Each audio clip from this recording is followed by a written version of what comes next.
Many thanks to our next speaker, who is a good friend and colleague, Anthony Mazur, professor and head of research at the University of Geneva Art and Design.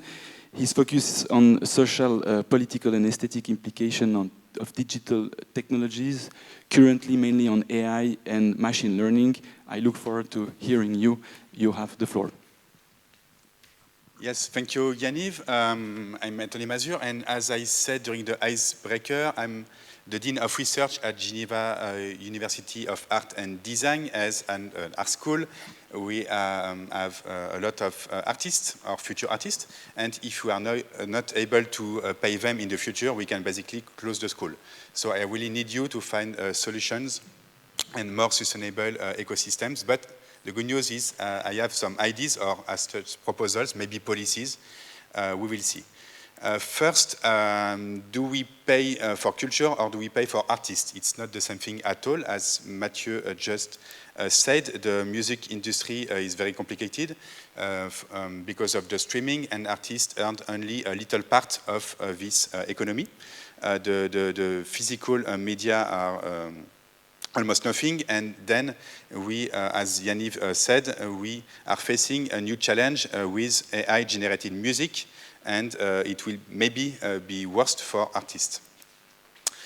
For a broader point of view, in Switzerland, the culture sector represents around 2% of the total Swiss GDP, but around 60% of artists earn less than 40,000 francs in 2019, which is not enough to live.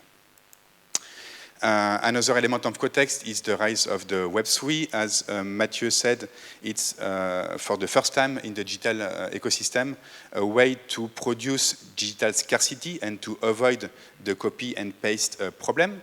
Thanks to blockchain, who appeared in 2009, we are able to do digital scarcity, which can be used for money, such as Bitcoin, or for a lot of other things, such as NFTs. And another element of context is the one of video game, is by far the fastest growing cultural sector in the world. And it represents, since 2021, more than twice the economy of the cinema and music combined. So it's a lot. And maybe we can learn from that. So in short, about the context, we are in the brand new world where we can have digital property. We can also have interoperability, so the capacity to move one asset to another ecosystem. For example, a sword in a game could become a car in another game, and a background in a Zoom conference. And the last main concept is the parametrability, the capacity to produce customized assets. So what can we do with that, and how to take advantage of Web3 and video game ecosystem to create a more sustainable system for artists? So I have 7 proposals for you to discuss. The first one is to build custom copyrights. If we take the traditional art market, an artist will sell a piece of art to a gallery. He will earn around 40 or 50% of the sale. Then the piece of art is sold again to an art collectioner, and the artist will basically earn nothing. Thanks to smart contract and Web3, we can imagine a very simple circular model where automated cashback is given back to the artist thanks to smart contracts. We can propose a kind of declination of a system with automatic splitted revenue. It's the case on the NFT platform Teia.art, where the sales of the piece of art may include donations, parameters by artists, for example, to some social causes or ecological causes, but also in a more interesting way to creative free software used by these artists, such as processing. So every time you buy and you resell a piece of art, a small amount of money will be given to developers, for example, to finance free software. It's the same on the platform SuperArt, where you can have governance and curation tokens, which deeply involve the community. As Mathieu just said, it's useless to have 1 million followers if the people are not involved into your business on your ecosystem.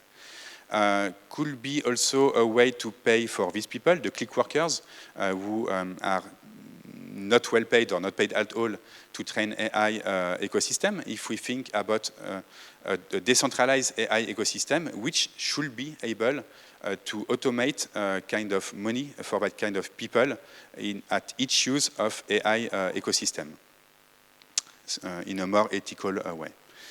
The third proposal is about certified crossovers. It's always a big challenge from an economical or legal point of view for an artist to collaborate with companies.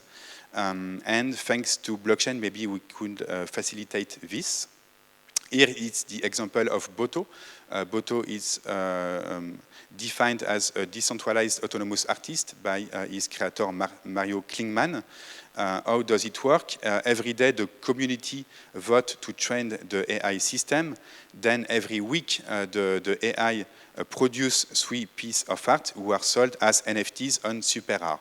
Then the revenue are splitted between the artist Mario Klingman, the community, and the developers who improve the system every week.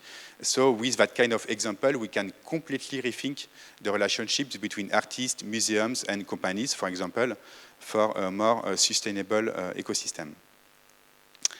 Fourth proposal, as Mathieu said, the crowdfunding platforms are blooming in the Web 2, but the problem is that they ask for a lot of taxes, and paywalls are difficult to be respected. Thanks to Web3, again, we can rethink it. Here it's the example of the Stoner Cat TV show, which was funded by the community thanks to the NFT sale. And after, the community is able to vote for the future of the TV show and to access to the episodes on the website by login with MetaMask through their NFT. So it's at the both time, it's a paywall system and a crowdfunding system. And we can think about this to rethink the subscription system or maybe to avoid it. For example, the first Seinfeld TV show fans could be paid because they were at the beginning when it's resold on Netflix. And another shocking example is the one from the Oculus headset, which was crowdfunded on Kickstarter. Then it was sold to Facebook, and the first founders earned almost nothing when it was resold. Thanks to Web3, we can think about a more circular ecosystem for people who took risk at the very beginning, and to rethink the relationship with fans, as Mathieu said. Proposal 5, AI databases as brand assets. Here, it's the example of the artist Robbie Barat, who did a fake collection of for the fashion about the fashion brand Balenciaga, not for them, sorry. It was possible because it's a very famous brand, and there are a lot of images who can be scrapped online. And some years later, maybe you know this example of the Balenciaga Pop made on Midjourney, who becomes very viral online. And we can envision a future in which brands and maybe artists have or want to fill AI databases to increase their influence as a new kind of soft power. And maybe AI databases are the new SEO, search engine optimization. So maybe people wanted now to be wanted to pay to be inside and not only pay for the use. And another example is the fake featuring between Harry Potter and Balenciaga. So it's really important for brands, I think, in the future to be present in that databases. Sixth proposal coming from video games. Maybe you know the skin industry. If you don't know it, it's a new cultural economy where you pay for clothes for your avatar, not to have new powers in the game, but for the social presence into a game or a metaverse. It's a very big economy. 5 years ago already, it was around $2.4 billion. And we can imagine a future or a present where instead of these shitty clothes, artists can do better work, music or fashion or I don't know. Here it's a very simple featuring between Balenciaga again and Fortnite, but we can think about, for example, not non-playable characters as musicians in video games, or museums into first-person shooters as a new way to access cultures and pay artists, because the video game industry has a very bad image, and it could be interesting for them to collaborate with artists and cultural institutions as a way to produce more interesting contents than the one from the developers and game designers. Last proposal, maybe really controversial, we will see, is to think AI as a digital commons. Because, as you know very well, there are a lot of class actions from artists who thought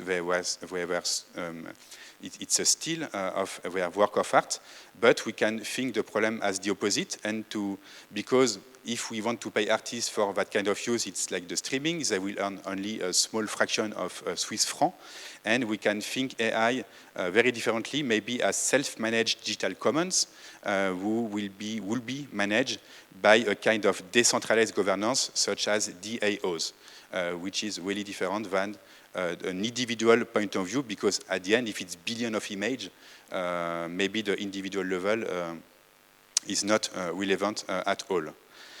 So that's a wrap. Here it's a summary of my 7 proposals. I'm really happy to discuss them with you in the next workshops. And thank you very much for your attention.